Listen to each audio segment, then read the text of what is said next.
Alright guys, so today we have the opportunity to choose our championship rival. So if we beat this chosen rival, then we will be guaranteed a contract at that team replacing that driver. So in the comments below, vote for who you think my championship rival should be, and we'll get along to choosing that. So let's get on with this episode.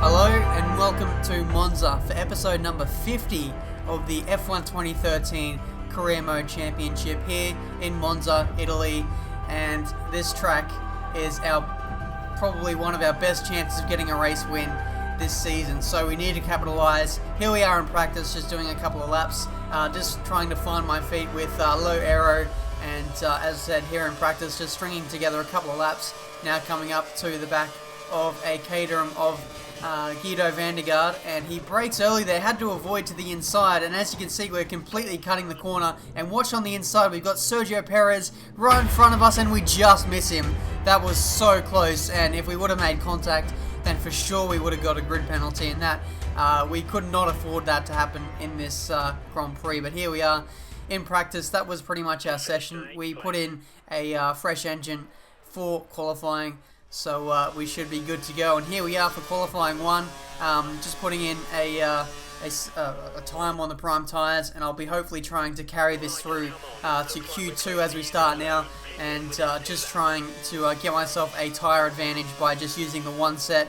And first run is done in Q2, and it looks like we should be safely into Q3, and yes we are. On a set of primes, we're only 2.5 tenths shy of pole position on a set of primes. So I think we are well and truly on the pace here in Monza. So as we head into qualifying 3, this is where it all matters. Wish me luck.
Yeah, we're on pole position for the Italian Grand Prix. Lads, we are in the box seat to get this race win tomorrow, and man, I am well looking forward to this race. The Mercedes are second and third, and they're going to put on a ton of pressure for the race.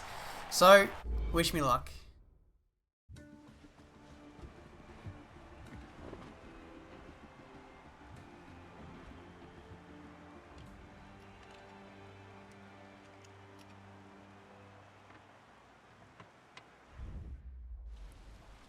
Are you serious, Codemasters? 0% chance of rain the whole weekend. We dominate qualifying in the dry with the fastest car. Comes to the race, full wet conditions, and my chances of winning this race have gone completely out the window. I don't know what the hell I'm going to do now, lads. I'm going to have to pretty much park the bus for the majority of this race. I'm not confident in the wet, especially when you consider that I've gone for minimum aero, high braking. I'm going to be locking up everywhere. The car's just going to be an absolute nightmare, I think, but we're going to try and do our best to survive. Here we go. Alright, so here we are on the grid of the Italian Grand Prix, starting from pole position. We've got a long run to turn 1, so we need to get off to a good start. And away we go here in Italy. Looks like our getaway has been pretty terrible, but so has the AIs. There's just absolutely no residual grip as Rosberg now claims the lead. Hamilton follows him through in a second with Sebastian Vettel right beside him in third. We're going to try and dive it up the inside of Hamilton and Vettel. We almost made contact there with Rosberg as we try and go around the outside of Vettel here. And we've just got no traction on the rear, just shifting up early to minimize that wheel spin and putting it up into fast now, burning a bit of curves as we go around the outside of Sebastian Vettel now. And we've regained third place and into the podium positions. We've got to go up the inside of Hamilton. Hopefully we need to get past him just to get that championship advantage in terms of points. We throw up our hand in frustration as Hamilton makes ever so slight contact there with the right rear quarter and now cutting to lap 6. Rosberg has absolutely gapped it. He's 14 seconds up the road. We lost the rear end there as the brakes are a bit unstable under braking coming into turn 1. We'll see on the replay there. I had absolutely no movement on the wheel. The brakes are just a little bit unstable there, sending us into the grass and then forcing us to cut the corner there. And now Hamilton has a nice run coming out of turns 1 and 2. We're getting a bit of wheel spin now as our tyres are starting to go off. And now we've conceded a place to Mark Webber now as our pace in the last couple of laps has really diminished.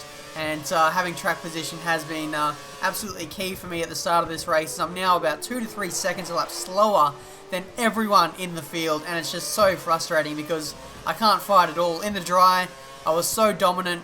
And then in the wet, the pace has just gone completely out the window. It's like I'm driving on a set of intermediate tyres in wet conditions. The AI just have so much grip compared to me. Webber leaves too much room and he goes into the gravel trap there.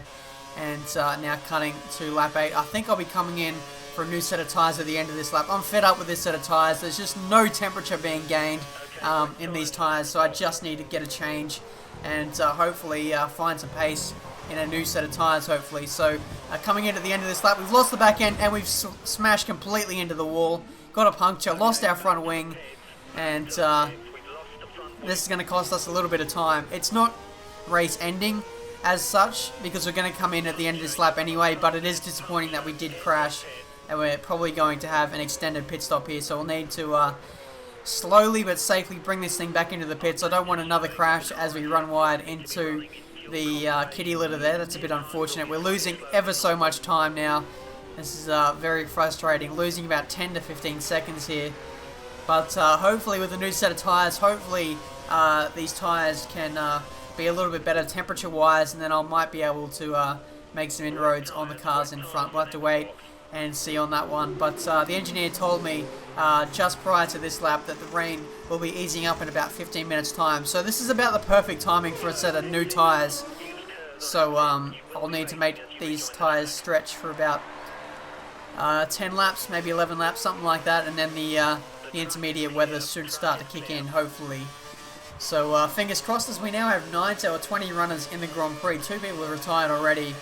Clearly struggling with these conditions as we get past Jules Bianchi for position 18 as we cut to lap 10 now, and catching up to the back of Max Chilton, the snail himself, and losing the back end there in the dirty air of Chilton, and using up the rest of our curves on the main straight here, getting past him as well. The fresh engine is proving to be fairly effective on the back markers so far as we move up into 16th place on lap 11, now cutting to 13.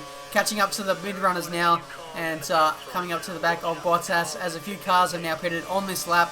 We're now up into 11th place as we pass Fernando Alonso now, so that's a fairly good gain for us. Alonso has not had a good start to this race, now out of the points, so he'll be hungry to get further up the field, I think.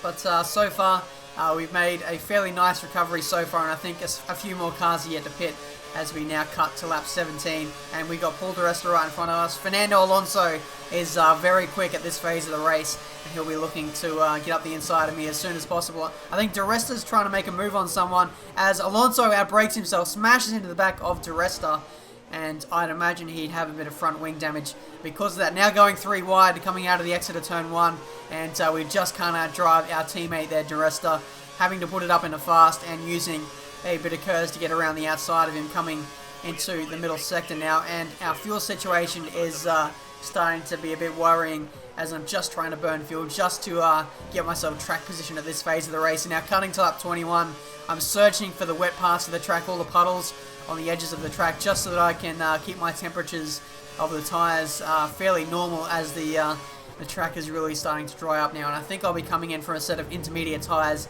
at the end of this lap. So I think in terms of temperature or the track conditions, I think it would have been ideal to come in on the previous lap, but I stayed out just one extra lap just to be on the safe side, as Alonso has a look coming into the final corner, but he backs out of it, as the AI do sometimes. But the traction on the final corner is pretty poor now, as it's clearly intermediate weather now. I'm coming in for a set of inters. I think some of the leaders have also come in for intermediate tyres as well. Yeah, pretty much everyone in the field is coming in now as they recognise that the track is clearly suited to intermediate tyres. How's the pit stop? 3.1 seconds there. So Force India doing a fairly good job there of getting me back into a good position. Rejoining on the track now in P7, and we should be able to sort of climb back through the field now as the temperature or the conditions are now starting to suit us now. So the more grip there is on the track, the drier the track is, then the faster we should be in theory. But I'd imagine that the intermediate conditions won't last for too long, as the track tends to dry out pretty quickly here at Monza, and especially when there's so much sunlight around. I think it's only going to be a matter of time before we come in for a set of dry tyres, and I think that time is now. Here on lap 25, we've only spent about 4 laps on the intermediate tyres, so that's a very quick turnaround from wets to dry tyres. I'm going to be the first in the field to put on the dries. How's the pit stop? 3.0 seconds, so another decent pit stop from Force India, and I should be able to maintain a points-paying position. As I said, I'm going to be the first in the field to put on a set of option tyres, and I'll be coming in for one more stop near the end of the race, and I'll probably put on another set of option tyres because the tyre wear around this track is almost non-existent, so you can get away with 2 option stints to the very end. So I'll be pushing as much as I can on this lap to try and get track position, and on the next lap surely the AI are coming in, and yes they are, and now we'll see how much of a gain we'll make. Looks like we're going to rejoin in the top 5, getting past Massa and almost Gutierrez as he's right in front of us. No, that's Chilton. He forces us to the outside. Had to turn in from the wet and dirty part of the track. Made us run wide through turn 1. But we maintain position 5. Esteban Gutierrez has played himself fairly well in this race as we go purple here on lap 29 into 4th place. So Gutierrez is having a fantastic race so far. And if I remember correctly, was it Gutierrez I was battling with for the lead in Australia? So somehow Gutierrez just sometimes just pulls out these magical strategies to get himself track position, and today it's been one of those occasions, and he's driving very well at this phase of the race, but we're going to get past him surely. Yeah, our Mercedes powered engine is just too much for a Ferrari powered engine to keep behind, especially when you consider that our engine is completely fresh for this race. And now cutting to lap 38, we'll be coming in for our final pit stop of the race, putting on another set of option tyres. We'll need to stretch out these tyres for about 15 laps, so it's a little bit of a stretch, but I should be able to make it considering it is for the end of the race where the tyre wear is at its least demanding or stressful for the tyres. So coming in now, we had Mark Webber putting on a bit of pressure in the last couple of laps. He's started to catch up as he's coming in for his final stop as well. So it's going to be a battle of the teams here. Red Bull versus Force India. Can we get out in front of the Red Bull team? Hopefully Force India give me another good pit stop. How is it? It's 3.1 seconds. And yes, we just maintained track position there. Red Bull had a terrible pit stop there. Must have been like 5 seconds. We've easily stretched out by about 2 seconds in that pit stop phase, and now cutting to lap 51, and we're catching up to the back of Hulkenberg, who showed absolutely stunning pace in the wet, but it seems that his dry pace isn't quite up to standard. As we try and get past Maldonado, we try to go around the outside, and then he sort of turned into our path. That was very dangerous for Maldonado, and almost getting a crash there on the penultimate lap as we lose the back end on the final corner. Still some parts of the track a bit slippery from the rain, but our tyres are starting to go off now. All orange tyres. We're -1 on fuel. Hulkenberg is right in front of us, so we need to keep pushing. I need to save fuel in these last 2 laps. I'm going to try and do that in the middle sector, but I need to stick in the slipstream of Hulkenberg to just stay with him. I need to get within that 1 second window for the DRS, and then I should be able to save fuel fairly effectively without, losing too much time to Hulkenberg. But it's going to be pretty borderline as to whether we make it to the finish or not. It's going to be an absolute nail biter, so I've got to do a bit of short shifting, maybe a little bit of lifting and coasting through this middle sector, as it's not too demanding in terms of fuel, and you don't need too much straight line speed to get through here, so we can afford to save a bit of fuel. And now we've gone to optimal, so now I can put it up to standard for the last lap, hopefully, maybe even fast. I'll need to think about how I allocate my KERS and fuel, and now cutting to the final lap. We haven't really made inroads on Hulkenberg, surprisingly, as our tyres are really starting to plague us now, but cutting that corner ever so slightly. Hulkenberg is right on the cusp of that 1 second window. We need to get DRS on this next straight, otherwise I don't think we're going to win it. We'll get past Hulkenberg, unfortunately. Putting it up into fast as Nico Rosberg has now won this race. We've now got DRS, and I'm not going to use my KERS just yet. I might save that for the run out of the final corner, or maybe out of Ascari. We'll have to wait and see as we put it back down into standard now. I just don't think we can run fast for the rest of the lap, otherwise we're going to run out. We've got to just throw caution to the wind. We just got to get past Hulkenberg now. Used up most of our KERS now, and it looks like we're not close enough to Hulkenberg. Our fuel is very marginal, and somebody in front, I think that's my teammate, is giving Nico Hulkenberg a slipstream, and now that means that he's maintained track position, and we finish in 4th place. So a fairly good race in the end. Our pace on wet conditions really did kill us in the end, and our teammate Paul di Resta helping out Hulkenberg there. I don't know what the hell di Resta was doing. He is literally the worst teammate I've ever had on F1 2013. In just about every race, I lapped Paul di Resta. He held me up in the pits at Germany, and now he's helped Hulkenberg to secure a podium position. And points-wise, di Resta has not helped 1 iota this season for Force India. He's been absolutely terrible. But in terms of this race, Jenson Button, Sebastian Vettel, and Sergio Perez DNFing in this race. The 2 Mercs getting a 1-2 around Monza. That's fairly standard. But in the driver's standings, we are now 39 points behind Lewis Hamilton. But crucially, we're still maintaining some consistent finishes, and that's all we can really ask for at this stage. So heading into Singapore is one of my stronger tracks, so I'll be hoping to once again secure pole position, but hopefully it doesn't rain. I'm just praying for a dry, clean race, and then hopefully we can start to cut into Lewis Hamilton's lead. So in the Constructors, Force India is still 4th, and I think we'll maintain that for the rest of this season. So that's been the Italian Grand Prix, lads. I hope you guys have thoroughly enjoyed it. Until the Singapore Grand Prix in Marina Bay, I'll see you guys next time.